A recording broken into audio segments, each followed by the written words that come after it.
Today I want to talk about a 1980 film called The Godsend, based on a book by Bertram Taylor, released in 1976. It was sold and promoted as a sort of omen film, a sort of exorcist, haunted child, satanic thing, and I think that was a real mistake. We open up in an idyllic country setting, the family of 4 kids, or 3 kids and a baby. This family have a lovely setup. They've got a nice big house, huge gardens. They've got hens. They've got outbuildings. It is purely idyllic. So they go for a nice country walk, and I must admit, the first time I was watching it, I was thinking, "Oh God, it's going to be a kids' film." But luckily, it isn't. The kids are in it. They are important to the film, but it certainly is not a film for kids. It is, I think, a really good example of folk horror. So they're on a walk in this idyllic area, the whole family, and they come across a stranger. The husband is off playing with the kids, and he's not quite as bad as most of the 80s horror sort of fathers. He is mostly, for the most of it, a decent bloke. He's a bit wet, and you are shouting at him a lot of the film, but he's not too bad. And he looks back towards his wife, and he sees her talking to this blonde woman. The blonde woman, and she never has a name, is played by Angela Pleasance. Yep, Donald Pleasance's daughter. And as soon as you see Angela Pleasance, you know that we're not in a very good, stable place. She is absolutely great at these roles. She was in an earlier anthology called, I think, From Beyond the Grave, where she actually plays Donald Pleasance's daughter. They are 2 actors who are brilliant at these unsettling, creepy roles. She is brilliant in this. She hasn't got it's not a big part, but it is a fundamental part, and it sets the tone for the whole movie. She is brilliant. For some unfathomable reason, the family invite the lady back to their house for lunch, or for some reason. Turns out she's pregnant, and somehow she gets to stay with them for a while, for a few hours. She's obviously unwell. The husband goes off to get a doctor. In the meantime, she has a baby. Luckily, the wife is good at delivering children, so a child is delivered. The husband comes back with the doctor, new baby. In the morning, the woman's gone. They have a new baby to look after, and for some reason they decide to adopt her. They call her Bonnie, and she is frankly anything but.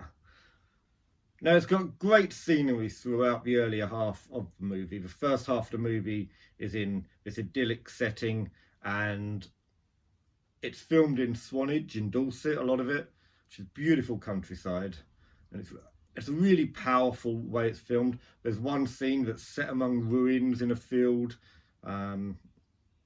scene of something nasty, but yeah, it's a visual delight to look at the countryside.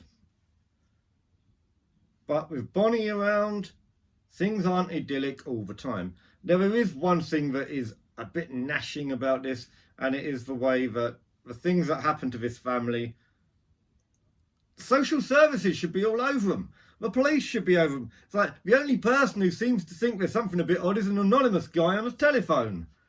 Anyway, the second half of the film is set in London. They've got a flat in London, and it's quite nice. We have a Yuletide scene with the Christmas tree and everything, which is nice.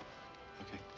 And then we move into what I think is probably the most disturbing, creepy part of this movie. The girl gets mumps. The adopted girl gets mumps, Bonnie. And of course that means that the dad can't see her, because, if he catches it, he might become sterile. And they make a point of saying that. He's if he catches mumps, he could be made sterile, so he doesn't see the daughter, the adopted daughter. And I won't go on to spoil the ending. It is worth watching. As I say, I think it was totally missold as a horror film, as a sequel to, or as a sort of Omen type film, an Exorcist type film. It isn't any of that. I think it's a folk horror film because although folk horror wasn't really a recognised trend back then, I think that Angela Pleasance plays a humanised cuckoo. When she is giving some very weird, vague answers to questions at the beginning. Is this your first you're expecting? Oh, no. I have others. I don't do a thing in the winter, except go south. Oh? Where do you go? Anywhere warm. So this is the old folk tale of the cuckoo. It lays its egg in somebody else's nest. I think that is what's quite clearly going on here. It's even referenced in the discussion at one point. That is where its strength is. It's a novelisation and a film of that old folk tale, folk myth, possibly folk truth. That's where it belongs, and that's why I like it. On the other hand, you could make an argument for the fact that it's all totally rational. You could argue there's nothing supernatural about it. There's just a woman, pregnant, gets rid of her child by having it in somebody else's house, legs it in the morning, leaving them to take care of it, and the kid isn't happy being the odd one out of the family, and accidents happen. You could totally rationalise this away. Think you're pushing it a bit, but it's possible. And that is a nice psychological twist to this. If you want to see this as a psychological thriller, nothing supernatural, it would just be boring. If you want to see it as some sort of satanic omen Damien Antichrist film, you'll be disappointed. Just settle down and watch it as a folk horror film based on rural folklore, and it's a good film. I wouldn't say it's lovely, but they go where a lot of films are scared to go. Kids die.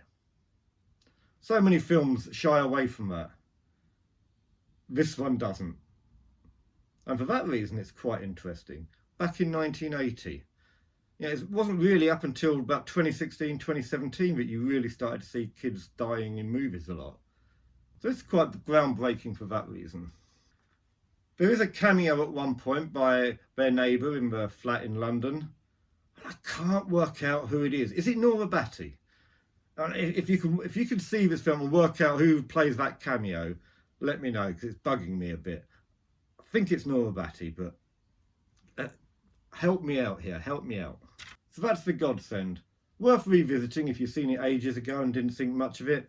Worth hunting down if you've never seen it and like the sound of it. I think it's not the best film. It's not